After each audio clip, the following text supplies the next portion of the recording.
અધ્યાય બીજો નારદજીનો પ્રશ્ન. વર વગરની વહુની કથા. સૂત પુરાણીના આ વચનો સાંભળી બધા ઋષિમુનિઓ તેને ધન્યવાદ આપવા લાગ્યા. કથા કહેવામાં કુશળ એવા મહાન જ્ઞાની સૂત પુરાણી પાસેથી પોતાની કથા સાંભળવા મળશે એમ જાણીને તેઓ ઘણા ખુશ થયા. શૌનક મુનિ બોલ્યા, શ્રી વ્યાસ મુનિના આપ શિષ્ય છો, તેમની પાસેથી આપે સાંભળેલી કોઈ હરિકથા અમને કહો, જેનાથી અમારું ચિત્ત પવિત્ર અને પ્રસન્ન બને. આથી સૂત પુરાણી બોલ્યા, હે મુનિ શ્રેષ્ઠ, તમે ઉત્તમ હોવા છતાં મને ભગવત કથા કહેવાનું કહો છો. તમે શ્રી વ્યાસજીના મુખેથી જે સાંભળ્યું છે તે મુજબ હું તમને કહું છું.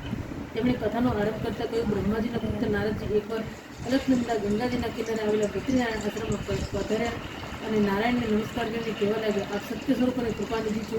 આ સત્યના પ્રતાપે આપ જગતનું પાલન પોષણ કરી રહ્યા છો.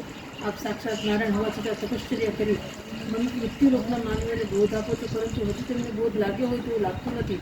હું મૃત્યુલોકથી આવું છું ત્યાં મેં બધા માનવીઓને મોહમાયામાં ફસાયેલા અને અસત્ય બોલતા જોયા છે. તો આપ એવી કોઈ કથા કે વ્રત સંભળાવો કે જેથી મૃત્યુલોક મનુષ્યલોકના સર્વ માનવોનું કલ્યાણ થાય. નારદજીના આવા વચન સાંભળી ભગવાન નારાયણ જગતને પવિત્ર કરી એવી કલ્યાણકારી કથા કહેવા લાગ્યા. નારદ વૃંદાવનવાસી ગોપીજન વલ્લભ ભગવાન શ્રી કૃષ્ણની પવિત્ર લીલાઓનું શ્રવણ કરવાથી સંસાર અને આત્માના બધા દુઃખો કષ્ટો દૂર થાય છે. હું તમને પુરુષોત્તમ ભગવાનની પવિત્ર કથા કઈ સંભળાવું છું તે તું સાંભળ. આ પુરુષોત્તમ માસની કથા સાંભળવાથી દુઃખ દારિદ્ર્ય અને શારીરિક સંતાપો નષ્ટ થઈ જાય છે અને મોક્ષનો અધિકારી બને છે. આથી નારદે તેમને કહ્યું, હે પ્રભુ, આ પુરુષોત્તમ માસ કયો માસ છે, તેનું મહાત્મ્ય શું છે, તેના અધિષ્ઠાતા દેવ કોણ છે, આ બધી બાબત મને વિસ્તારપૂર્વક કહો. સૂત પુરાણે આગળ કહ્યું, હે મુનિ શ્રેષ્ઠ, નારદજીનું આ નિવેદન સાંભળીને ભગવાન નારાયણે કહ્યું, હે નારદ, પુરુષોત્તમ એ એક મહિનાનું નામ છે.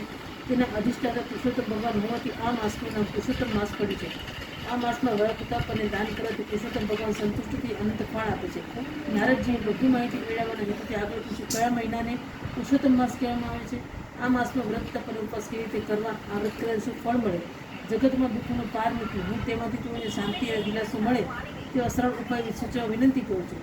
સૂત પુરાણી આગળ બોલ્યા, હે મુનિ શ્રેષ્ઠ, નારદજીની આ વિનંતી સાંભળીને ભગવાન નારાયણે મૃત્યુલોકના માનવીઓ પર કૃપા કરી પવિત્ર પુરુષોત્તમ માસમાં મહાત્માની કથા કહેવી શરૂ કરી. તે કથા જ તમારી સમક્ષ હું રજૂ કરીશ.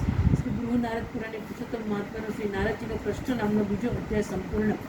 અચ્યુતમ કેશવમ શ્રી રામ નારાયણ કૃષ્ણ શ્રી વાસુદેવમ હરે શ્રીધરમ માધવમ શ્રી ગોપિકા વલ્લભમ શ્રી જાનકી નાયકમ શ્રી રામચંદ્રમ હરે રામકૃષ્ણ દેવ કૃષ્ણ કનૈયા લાલ કી જય.